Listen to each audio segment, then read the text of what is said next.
નમસ્કાર દોસ્તો, ગુજરાતમાં બે હત્યાઓ છે જેણે રાજ્યભરમાં સનસની ફેલાવી હતી। એક હત્યા જે પાલનપુરની અંદર થઈ હતી, મહિલાને બર્બરતાપૂર્વક મોતને ઘાટ ઉતારવામાં આવી હતી, તો બીજી હત્યા આપણા ભાવનગરના ઘોઘા તાલુકાના વાળુકડ ગામે થઈ હતી। આ બંને હત્યા એટલી ખતરનાક હતી કે રાજ્યભરમાં સનસની ફેલાઈ હતી, પરંતુ આ બંને હત્યાના આરોપીઓ છે તે ઝડપાયા છે અને આ બંને મામલે પોલીસે ખૂબ મોટા ખુલાસા કર્યા છે। સૌપ્રથમ જાણી લઈએ ભાવનગરના વાળુકડ ગામે થયેલી લાલા રાવારીની હત્યા અને ત્યારબાદ જાણીશું પાલનપુરમાં થયેલી એ મહિલાની હત્યા। હવે વિડીયોની શરૂઆત કરીએ। નમસ્કાર દોસ્તો, હું છું દિલીપ મોરી અને આપ જોઈ રહ્યા છો નમસ્તે ગીત।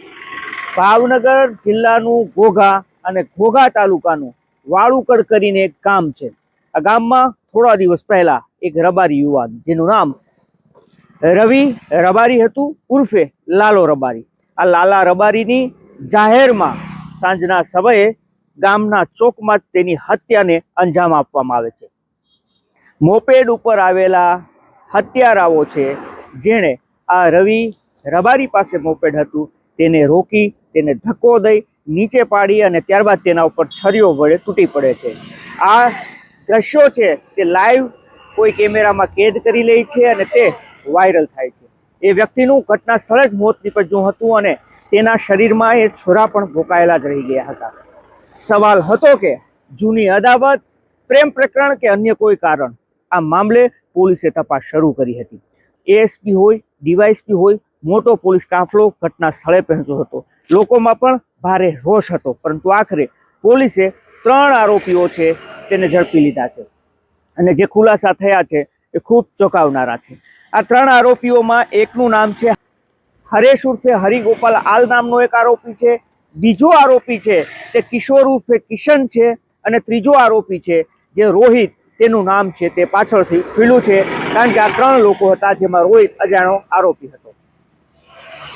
નવાઈની વાત એ છે કે આ ત્રણેય છે તે શિહોરના રહેવાસી છે, પરંતુ આમાં સૌથી મુખ્ય નામ જે આવી રહ્યું છે તે ખૂબ ચોંકાવનારું છે। મુન્ના નામનો શખ્સ છે તેનું નામ આમાં સામે આવ્યું છે।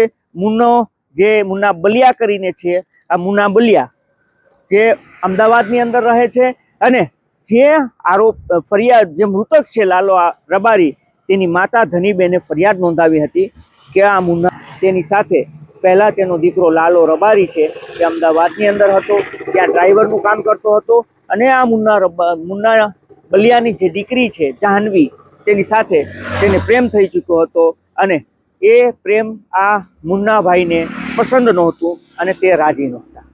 આ બંને રવિ રબારી અને જાહ્નવી છે તેને છોરી છૂપીથી કોર્ટમાં લગ્ન કરી લીધા હતા અને ત્યારબાદ એ જાહ્નવી પોતાના પિતાના ઘરે હતી અને રવિ છે તે પોતાના ઘરે આવી ગયો હતો।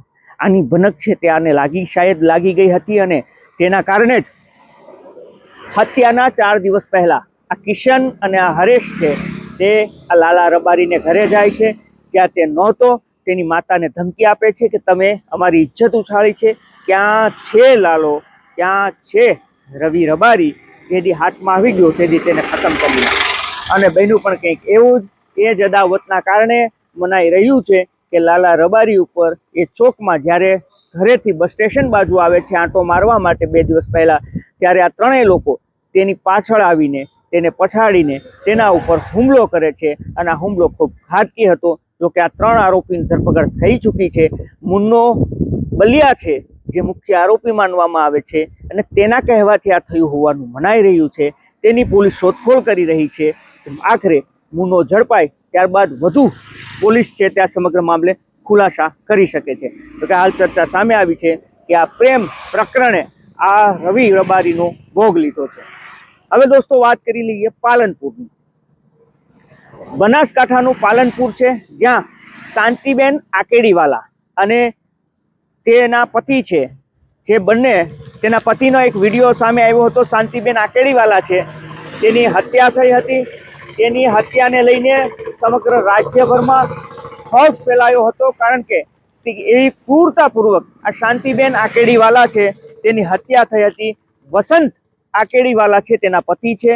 શાંતિબેન સૌપ્રથમ ઘરેથી ગાયબ થાય છે 22 તારીખના રોજ, ત્યારબાદ 3 દિવસ બાદ તેની ત્યાં એક ટ્રેક્ટરનો શોરૂમ છે ટાફેનો, ત્યાંથી બળેલી હાલતમાં કોથળામાં વીંટાયેલી લાશ મળી આવી હતી અને પોલીસે તપાસ શરૂ કરી હતી. આખરે કઈ રીતે હત્યા થઈ છે, કોણે કરી છે અને એટલી ઘાતકી હત્યા કઈ રીતે થઈ છે.